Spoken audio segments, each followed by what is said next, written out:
Hello everyone, welcome again to my channel.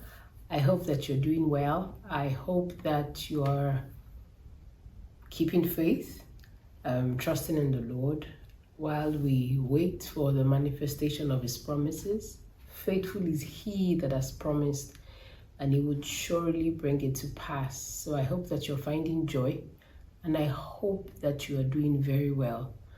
I really hope that you are. I hope that you're surrounding yourself with community of people who love you, and who you find able to have conversations and just to hold your hand through this journey, because we all would need it at some point or the other. Right, so today I was speaking about something quite interesting and important, and no other person to say and to discuss this with you than from a fellow sister. So this is a sister to sister conversation, and interestingly, I don't think that this part we're going to be talking about today really applies to the men, even though we know that men of course would wait as well. It takes two on this journey of faith together, the husband and the wife as well. But this, I think, are most common with the women, but then I always stand to be corrected, and so I'll just go ahead and share. But I know that you find this very interesting, and so just sit back and enjoy. Right, so today I'll be talking about thriving while waiting. Thriving would typically mean to flourish, to grow while waiting. So why is this important? It's important because the natural tendencies, and we would find that a lot because of the pain and the challenge with waiting. The natural tendency is to just, wait as per down tools and wait. Now, the difference between the regular waiting and waiting on this fertility journey is that, truth be told, the hour and the time, as scripture says, no man knows. So, and then as I would share also with supporting scriptures, what the Lord expects of us is to thrive while we wait. And then I wrote a book titled Joyful Practical Tips that have helped me thrive while trying to conceive. And so that's why I said this is a sister to sister conversation. And why am I the person to be speaking and to be discussing this with us? It's because this is something that I've done as well. And if somebody else were to say it to us, we would say they are judging, they are not mindful of us. We would say, oh, you don't know what I'm going through, you don't know what it's like, you are judging and all of those things. So this is from a sister who's waiting to another sister who's waiting, right? And I'd say first to just start with that thriving is what the Lord expects of us. And then I'll just share 3 points that I think that are very important even as we wait. First is that thriving is what the Lord expects of us. And I say that because when we thrive, even while on this waiting journey, it's an act of faith. It shows that we believe the Lord.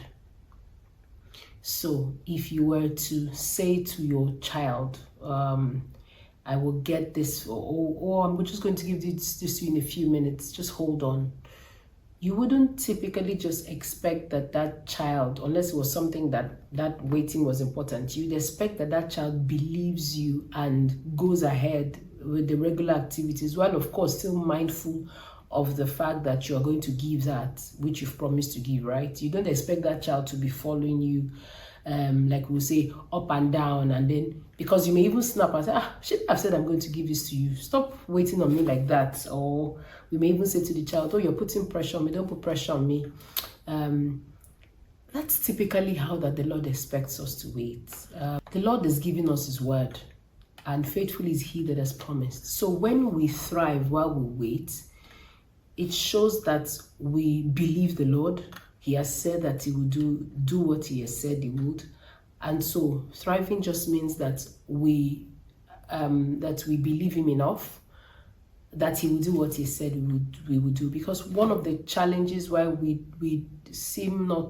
may have difficulty thriving while we wait is that we are apprehensive. There's so much anxiety. We are, the pain and the emotions of the waiting can consume us and just make, other things, seem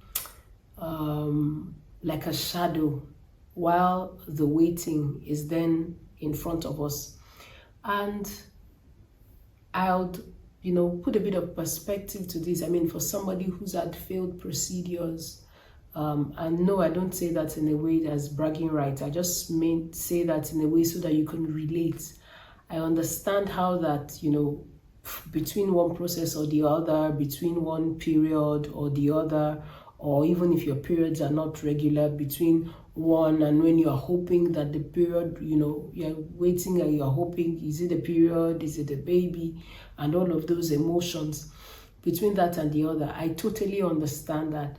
But the point that I make is that we owe it to the Lord to say that, I believe that you've said you would do what you said that you would. And so I'm just going to go ahead and be all that you would want me to. So while I'm on this journey. So the first point there is that thriving shows that we put our total and absolute trust in the Lord. Number two is also that our life is a whole and not a piece. I'd like to use the perspective of the parable of the sower, to whom he gave various talents. I'd also like for us to look at our lives that way. When we talk about our life being a whole, there is the aspect of my life. I mean, I'm a woman, and then there's all of this to me, right? God is trusting God to help me to, birth children and to raise children who would be, who would have their impact and play their role in the community, who would be a terror to, the kingdom of darkness and all of those things, right? Now, that is one aspect of my life. That is not the only area of my life where I'm going to make impact. I also would have a career, and in the place of my career, I would, either as an entrepreneur, I would have colleagues who I'm supposed to impact. I would have a business that I'm supposed to start and then be able to put food on tables. All of that. I would have colleagues who maybe I would work with. In all of those things, there's someone who the Lord will be sending me to, who the Lord has decided, whose plan that our paths would cross. But because if I'm not careful, my own emotions can then becloud me so that I'm not able to be impactful in other areas of my life. So you see, when we view our lives from the parable of the sower, we'd see that there are other aspects of our lives as well, where we are supposed to be fruitful for the master. Maybe in your local assembly also, there's a place where you're called to serve. So, that's also in your ministry gifts. How about friends? How about relationships? How about family? Not just the ones that you would birth. So when we view our life as a whole, we realize that at the expense of sounding insensitive, there is a lot more aspects of our life than that one part of, trusting to conceive, like I like to call it. So when we see our life as a whole, we realize that we should be thriving in these other areas as well, right? Because we all would judge the guy with the one talent. I would say, oh, he was playing it safe. He didn't bring fruit to the master. He didn't bring proceeds to the master. He was unfaithful. So the same question to you and I as well. Are we being unfaithful as well? Because this one aspect isn't working yet. Is that what we're doing? So I think that that's something that we really ought to think about as well, to say that our life is a whole, and then there are other aspects where the Lord would expect of us to be relevant, and to be impactful while still trusting and waiting for his promise. The third part there that I would like to speak about briefly is also the fact that, when we thrive, our thriving is a testimony. Is an encouragement to someone. The truth of the matter is that our posture of waiting is also very important, and it can help someone. For you, it's that you're waiting, trusting to conceive. There's someone who's waiting as well to be married. There's someone who's waiting for a healing. You see, we'd all wait for one thing or the other. So your posture of waiting is also a testimony. And scripture helps us to understand that we overcame him by the blood of the Lamb, but by the word of our testimony. So what is your testimony? Are you encouraging someone? Is someone looking at you and saying to himself or herself that, wow, I'm not talking about faking it. I'm talking about you being able to,